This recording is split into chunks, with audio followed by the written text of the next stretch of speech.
उम्र बढ़ाने वाला पेड़। यदि आप मेरी चैनल में नए हो तो मेरी चैनल को सब्सक्राइब करें, शेयर करें और लाइक करें। धन्यवाद। एक समय की बात है जब बादशाह अकबर का परचम पूरे विश्व में फैलने लगा था। उसी दौरान तुर्किस्तान के बादशाह को अकबर की बुद्धिमत्ता की परीक्षा लेने की सूझी। तुर्किस्तान के बादशाह ने अपने दूत को संदेश पत्र देकर कुछ सिपाहियों के साथ दिल्ली रवाना किया।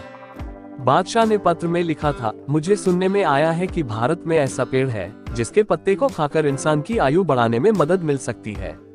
अगर यह बात सच है तो मेरे लिए उस पेड़ के कुछ पत्ते जरूर भेजें। जब अकबर ने उस पत्र को पढ़ा तो वह सोच में पड़ गए। इस चिंता से उबरने के लिए अकबर ने बीरबल का सहारा लिया। बीरबल की सलाह पर बादशाह अकबर ने तुर्किस्तान से आए सिपाहियों और दूत को कैद करने का आदेश दिया। सिपाही और दूत के कैदखाने में कई दिन बीत जाने के बाद अकबर और बीरबल एक दिन उनसे मिलने गए। अकबर और बीरबल को आते देखकर वो सोचने लगे कि उन्हें रिहाई मिल जाएगी, लेकिन ऐसा नहीं हुआ।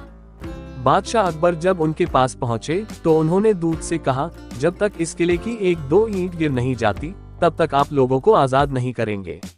ऐसा होने तक आप सभी के लिए यहाँ खाने पीने का पूरा इंतजाम किया जाएगा।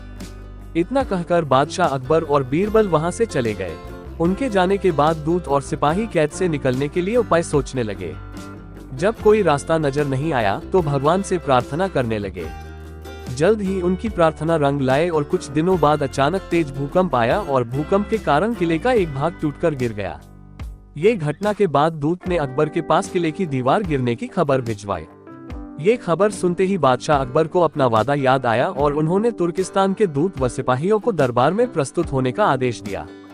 उनके दरबार में पहुंचते ही बादशाह अकबर बोले, अब तो आप सबको अपने बादशाह के द्वारा भेजे गए पत्र का उत्तर मिल गया होगा।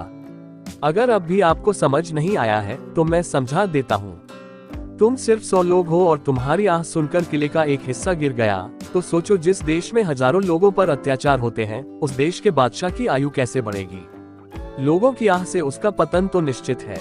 हमारे भारत देश में किसी गरीब पर अत्याचार नहीं होता। उसके कुछ दिन बाद बादशाह ने उन सभी को उनके देश भेज दिया है और रास्ते में होने वाले खर्चे के लिए कुछ पैसे भी दिए। दूत ने तुर्किस्तान पहुंचकर भारत में घटित सारी बात विस्तार से बादशाह को बताए। अकबर बीरबल की बुद्धिमत्ता देखकर तुर्किस्तान के बादशाह ने दरबार में उनकी बहुत प्रशंसा की। कहानी से सीख। इस कहानी से यह सीख मिलती है कि सभी के साथ प्रेम से रहना चाहिए और कमजोर पर अत्याचार नहीं करना चाहिए। साथ ही वही देश तरक्की करता है जहां प्रजा सुखी रहती है। पूरी कहानी सुनने के लिए धन्यवाद।